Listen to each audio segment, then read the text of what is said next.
نحمده ونصلي ونسلم على سيدنا ومولانا محمد رسوله النبي الأمين المكين الحنين الكريم الرؤوف الرحيم.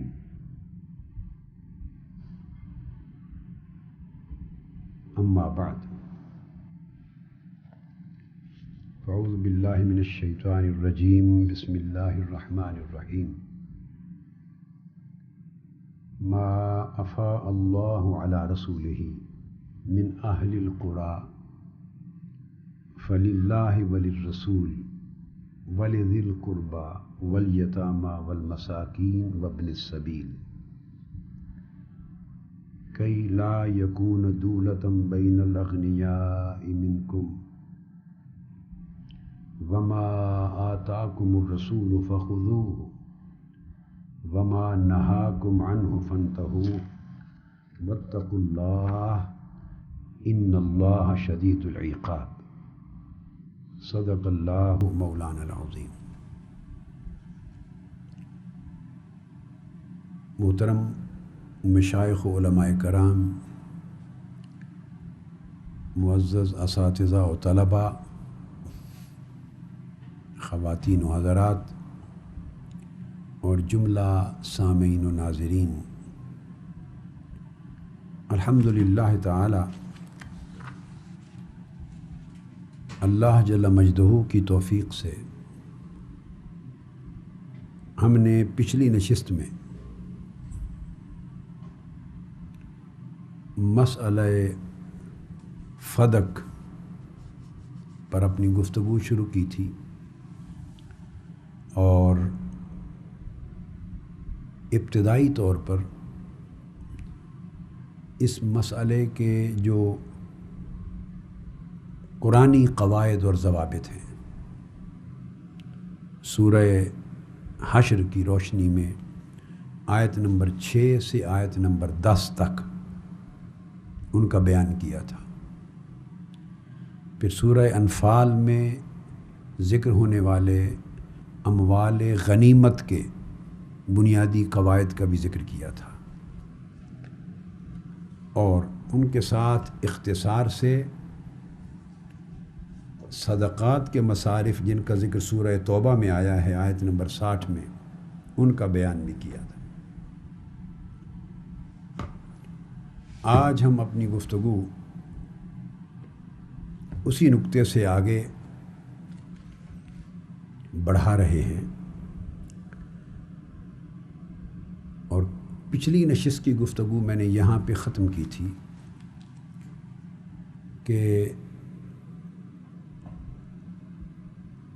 5 حصے مال غنیمت کے کیے گئے ہیں، جن میں سے 4 حصے فوجیوں کو دیے جاتے تھے، چونکہ مال غنیمت جنگ کے نتیجے میں حاصل ہوتا تھا، تو فوجیوں کی جنگی خدمات کے صلے کے طور پر اسٹیٹ اوے 4 حصے تو ان کو مل جاتے، اور جو 5واں حصہ بچتا اس کے پھر 5 حصے کیے جاتے، اور ان 5 حصوں میں وللرسول ولذی القربى والیتامى والمساکین وابن السبیل، یہ سورہ انفال میں پھر ان کا ذکر آیا ہے. اللہ اور اس کے رسول کا حصہ بھی ہوتا، اور ذوی القربہ کا، یتامہ، مساکین اور محتاجوں کا اور مسافروں کا. تو اس طرح گویا ذوی القربہ کا حصہ کل مال غنیمت میں قرابت داروں کا، بنو ہاشم، قریش اور اہل بیت اطہار، ان کا حصہ مجموعی طور پر پورے مال غنیمت میں 25واں حصہ بنتا تھا. چونکہ 4 حصے فوجیوں کو چلے گئے، 5واں حصہ بچا، اور 5ویں حصے کے پھر مزید 5 حصے ہوئے. جب مزید 5 حصے ہوئے تو ان میں سے ایک حصہ ذوی القربہ کا ہوا، قرابت داروں کا، جس میں اہل بیت اطہار، بنو ہاشم سب آتے ہیں. تو گیا مال غنیمت کا 25واں حصہ ان کا بنتا تھا. یہ خمس الخمس ہوتا تھا. عظیم تابعین جن میں قتادہ بھی ہیں، امام حسن بصری بھی ہیں، عطا بھی ہیں، ابراہیم النخعی بھی ہیں، امام شعبی بھی ہیں، یہ سارے بیان کرتے ہیں کہ اس 5ویں حصے میں جو ذکر آیا ہے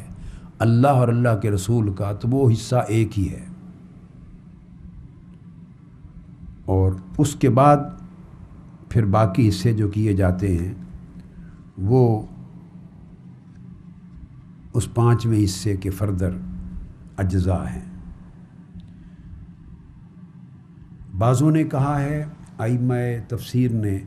کہ جب ذوی القربہ کی بات آئی وَلِذِي القربہ کہ قرابت دار کون ہیں، یہ حکم کامن ہے یہاں پر مال غنیمت کے لیے بھی اور مال فے کے لیے بھی. مال فے جو جنگ کے بغیر قبضے میں آ گیا ہو صلح و صفائی کے ساتھ، تو وہ حصہ جو ذوی القربہ کے لیے مختص ہے. تو ذوی القربہ میں کون آتے ہیں؟ کئی مفسرین نے کہا اس میں جمی قریش ہیں، اور وہ سارے قریش. بعضوں نے کہا کہ قریش میں سے وہ خاندان جن پر صدقہ یعنی زکوٰۃ حلال نہیں ہے، منع کر دی گئی ہے جن پر. حضرت مجاہد نے اور سیدنا امام زین العابدین علی بن الحسین علیہ السلام، انہوں نے تفسیر کی اور فرمایا اس سے مراد بنو ہاشم اور بنو المطلب ہیں جو ذوی القربہ کے حصے میں حصے دار بنتے ہیں. یہ تقسیم جس طرح مال غنیمت میں ہے، تقسیم اسی طرح مال فے میں بھی ہے، مگر فرق میں نے یہ سمجھا دیا تھا کہ مال فے اور مال غنیمت میں بنیادی طور پر ڈفرینس یہ ہے، بیسک جو پوائنٹ آف ڈفرینسیشن ہے، ڈسٹنکشن ہے، وہ یہ ہے کہ مال غنیمت میں تمام حصہ داروں کو، شیئر ہولڈرز کو ملکیت منتقل کر دی جاتی تھی اور وہ اس کے مالک ہو جاتے تھے. ان کی اپنی پرسنل، پرائیویٹ، ایکسکلوسیو اونرشپ ہو جاتی تھی. پھر اس کے بعد ہر حصے دار کو تھوڑا زیادہ حصہ مل گیا، پھر کسی اور کا حصہ باقی نہیں رہتا تھا، تو اسٹریٹ اوے اس کی اونرشپ ٹرانسفر ہو جاتی تھی مال کی. اور مال فے میں اونرشپ کسی کو ٹرانسفر نہیں ہوتی تھی. یہ حضور نبی اکرم صلی اللہ علیہ وآلہ وسلم اپنے قبضہ و تصرف میں رکھتے. اس لیے تفصیلات میں آیا ہے کہ یہ خاصتاً رسول اللہ صلی اللہ علیہ وآلہ وسلم کے قبضہ و تصرف میں ہوتا. اور آقا علیہ الصلوۃ والسلام قرآنی تعلیمات کے مطابق کہ یہ حصہ دار ہیں اور ان کو حسب ضرورت جس طرح اپنے اختیار کے مطابق جس طرح چاہتے ان پر خرچ فرماتے. مگر قبضہ اور تصرف، پوزیشن اور اونرشپ وہ حضور علیہ الصلوۃ والسلام کی رہتی. اور آقا علیہ السلام کا یہ قبضہ و تصرف میں رکھنا ان اموال کو وہ بحیثیت سربراہ امت کے تھا، کیونکہ آقا علیہ السلام کی وہ پرسنل پراپرٹی وہ بھی نہیں ہوتی تھی. بیسک دیکھیے نا کہ ایک جنگ ہوئی ہے خیبر، اہل خیبر یہود کے ساتھ جنگ ہوئی، اس کے نتیجے میں انہوں نے بعد میں جب خیبر فتح ہوا تو انہوں نے سرنڈر کرتے ہوئے شرائط کر کے طے کر لیا، تو وہ مال فے میں آ گیا. اب اس جنگ کی اور فتح یابی کا جو اثر اور رعب اور دبدبا قریبی علاقے فدق پر پڑا، وہ علاقہ بھی یہود کا تھا، تو خوف زدہ ہو گئے اس جنگ سے جو خیبر میں ہوئی. خوف زدہ ہو گئے مسلمانوں کے لشکر اور افواج کی طاقت اور قوت سے، اور خوف زدہ ہو گئے اس عظیم فتح یابی سے. اب وہ سمجھ گئے کہ جب خیبر والے اور قلعہ خیبر والے اپنے آپ کو ڈیفینڈ نہیں کر سکے اور اسلام کی افواج کے سامنے انہیں الٹیمیٹلی سرنڈر کرنا پڑا، تو ہمارے اندر مقابلے کی کیا سکت ہے. سو انہوں نے خود آفر بھیج دی کہ ان شرائط کے اوپر ہمارے ساتھ امان کا معاہدہ کر لیں اور ہم آدھی جو اس کی انکم ہے وہ آپ کو اور آدھی اپنے اخراجات کے لیے رکھ لیتے. تو آقا علیہ الصلوۃ والسلام نے ان کی آفر کو قبول کر لیا. اب جو بات دیکھنے والی ہے مال فے ہاتھ میں تو آتا تھا جنگ کیے بغیر، مگر کیوں سرنڈر کرتے تھے وہ قرا، وہ قریے، وہ گاؤں، وہ بستیاں، وہ قبائل، وہ شہر، وہ لوگ سرنڈر کیوں کرتے تھے؟ صاف ظاہر ہے جو اور علاقوں میں جنگیں ہو چکی ہوتی ہیں اور اس کی فتوحات کا جو ایک دھاک بن جاتی، ایک اثر، ایک روب اور دبدبہ قائم ہو جاتا، اسی کا ہی رزلٹ ہوتا تھا، اسی کا ہی امپیکٹ ہوتا تھا، اس کے آفٹر ایفیکٹس ہوتے تھے، اس کے اثرات اور نتائج ہوتے تھے، جن کے پیش نظر وہ کہتے ہیں کہ ہم بھی جنگ کریں گے، جانیں بھی ضائع جائیں گی، مال بھی تلف ہوں گے اور الٹیمیٹلی ہمیں سرنڈر کرنا پڑے گا۔ تو بہتر ہے بجائے جنگ کی آپشن میں جانے کے اسٹریٹ اوے سرنڈر کر لیں اور ایک امان نامہ، صلح نامہ آپس میں ہو جائے خصوصی شرائط پر۔ تو ہوتا یہ سرنڈر بھی اسی دوسروں کے ساتھ ہونے والی جنگ کے نتیجے کے طور پہ تھا۔ تو آقا علیہ الصلوۃ والسلام نے خود پیسے دے کر تو وہ اموال نہیں خریدے ہوتے تھے، آپ کی پرسنل ٹرانزیکشنز بزنس کی تو وہ نہیں ہوتی تھیں۔ اس لیے جس طرح مال غنیمت آقا علیہ السلام کے تصرف میں آتا اور آقا علیہ السلام بطور رسول امت، بطور